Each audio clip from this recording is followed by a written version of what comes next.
Nek ngomong naon sia jaya dalilna ta babaturan sia mah jadi pabrik ke sapabrik malah jeung sia malah sakontrakan sangarendeng sia mah ja salat sia nu henteu. Nah nu matak sapabrik aya bae tah nu dibere daek salat jang dalil engke di akhirat besinya ngomong bogus sih bongan abdi mah dibere susah haju di pabrik teu kaburu salat Gusti neangan duit bae babaturan sia datangkeun ja susah sarua pas salat sia ka ditu atuh ndak lompat ka mana sia ayo sia dalu mamakun la goibin waduh gaib jago sia mah deuk nyarekan bae supaya kadenge ku ban sojen tinggal babaturan-babaturanna waduh si itu dicarekan moal teu aya dicarekan hidup lompat ka mana ya aing lompat ka mana nah kabeh bakal ditanya fala naqussonna alaihim bi'ilmin wa ma kunna goibin tanya hiji-hiji bari Allah nyaho lu goib ka Gusti Allah supaya jelas Allah teh pangeran dek ngajejelek jelema ditanya ku Gusti Allah kunaon sia persiapkeun ti kuari jang engke ngajawab pertanyaan eta lain lalagaan ieu mah Al-Qur'anul Karim wal waznu yauma idzinil haqq ya Allah timbangan lil amali dipasang li sohaitiha atawa jang nimbang amal bibizanin lahu lisanun timbanganana aya jaruman wa kafatali aya dua cangkok dua mangkok dua cecepeh kama da fi hadis Kanjeng Nabi geus ngajelaskeun ayat 3 hadis tu ngajelaskeun tentang sifatan mizan tentang pertanyaan-pertanyaan jaga maksudna naon timbanganana jelas nu ditimbangna apa jelemana apa amalna apa bukuna etalah Kanjeng Nabi nu ngajelaskeun aya nu jelaskeun Kanjeng jelemana langsung diayakeun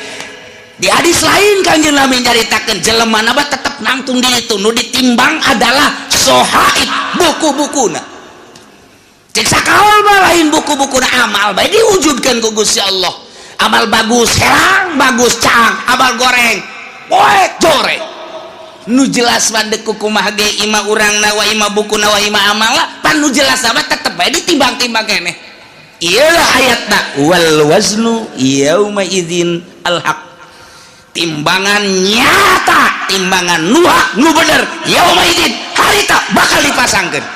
jangan sing hade faman saqulat mawazinuhu faulaika humul muflihun sahaja lemah nu ditimbang berat amal hadena faulaika humul muflihun bahagia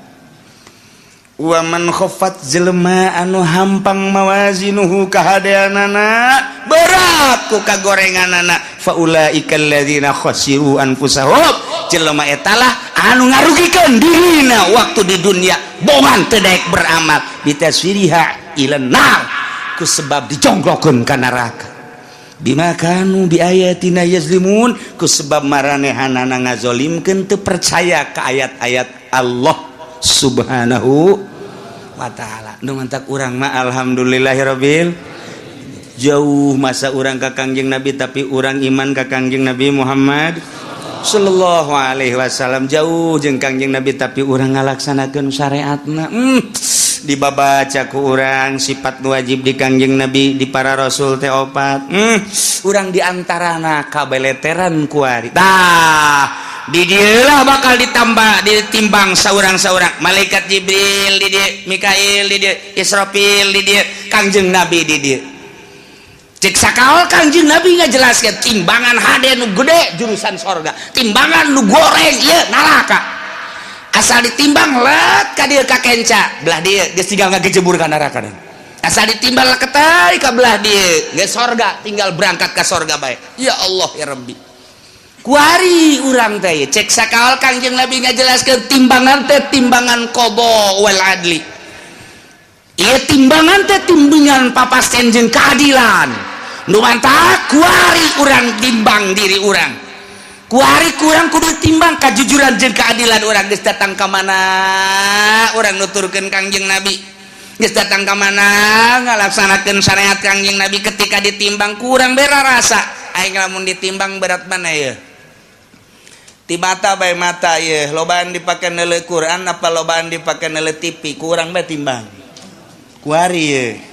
qada wal adli kuari cek Kangjeng Nabi timbang maneh merenung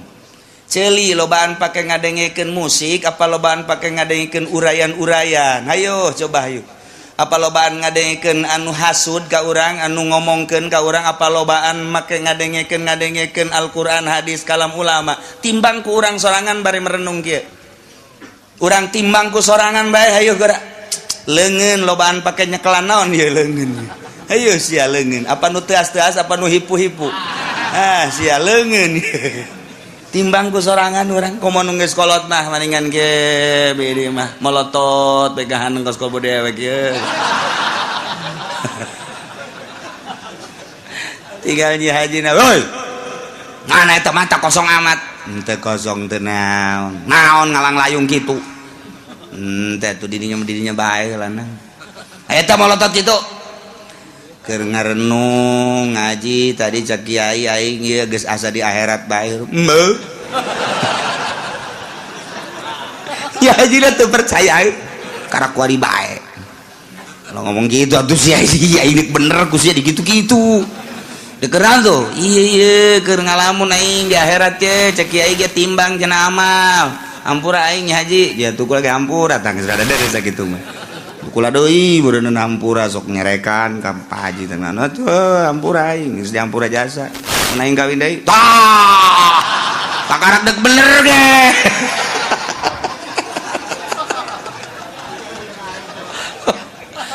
tah urang ngarenung ieu aing lamun ditimbang kuari andai kata paeh aing ye ditimbang beratan ka mana mulai urang ngurucut cai mata Gusti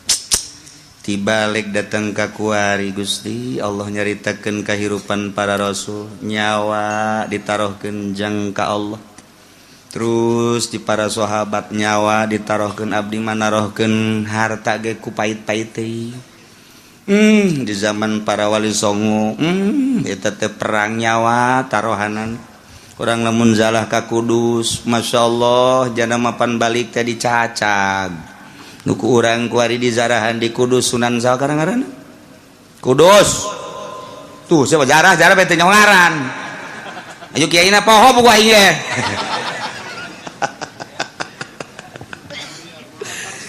tuh eta pannya nama perang Sunan Kudus mah perang balik tepan dibawa teh tinggal nyawa bah lancak sakaol bapan potong ieu na ge nuku urang dizarahan eta saja persoa di Kudus teh Kudus masyaallah balik nyawa batur menyawa tarohana pake li'ilai kalimatillah renungkeun ku urang aing boro-boro nyawa duit ge ku pait-pait teuing ge aya masjid ge butuh ka keramik kook biasa bisa babara kali mah haji jamang haji mah atuh jajan mah aya atuh ieu keramik ge keramik nu sajen heula ke kurang karak aing hayo lah nu sajen heulanan besi teu bagian beramal nu sajen eta ngomong hebat jasapan ayo orang babarengan heulanan nu sajen bae geus beres gaji ieu mah geus beres keramik alhamdulillah tuh geus gaji neraka tah mah kuduna ge nu sugih mah lain kitu haji ieu keramikna kumaha ya saha nu geus siap keramik batalkeun geus Pak Haji duit loba di bank anak geus dingaranan ari Pak Haji na aing mah teu boga duit sial tak Haji tolol emang nu sugih mah kos kitu bloon batur bedi kesek-kesekeun tah hayang urang mah hayang ngadenge tuh geus kitu Mang Anu sekian meter geus aya sabaraha eta aya 20-an mah bejakeun ka Mang Anu lain teu butuh kitu nya dieu mah ku Pak Haji bae kabeh sapira 500 meter lah sabaraha kebon 500 meter geus tuh jual ke tetangga habak beres oh bener lagi Haji dasar pelit-pelit bae tangeunaheun urang ngadengena bejakeun gas dulu sadaya hampura ieu mah dek ditarima bae nu sameter 2 meter ngan ke dialihkeun ka nu sajen sebab ieu keramik ditangkes ku Pak Haji Anu oh maksudna abeh henteu kesel deui cek jada teh ieu mah duitna aya naon teh alhamdulillah atuh nu kami mah deuk sakanaonkeun bae kan ngeunaheun teh mun aya di lembur nu kos itu ieu mah henteu Pak ayo heulaeun ke kurang aing kurangna sameter eta nu dimaksud ku aing aduh ya udah sugih dur-dur pet kos kieu tah ialah wal waznu yauma idzinil haqq faulaika faman saqulat bawazna kangjeng nabi na di dieu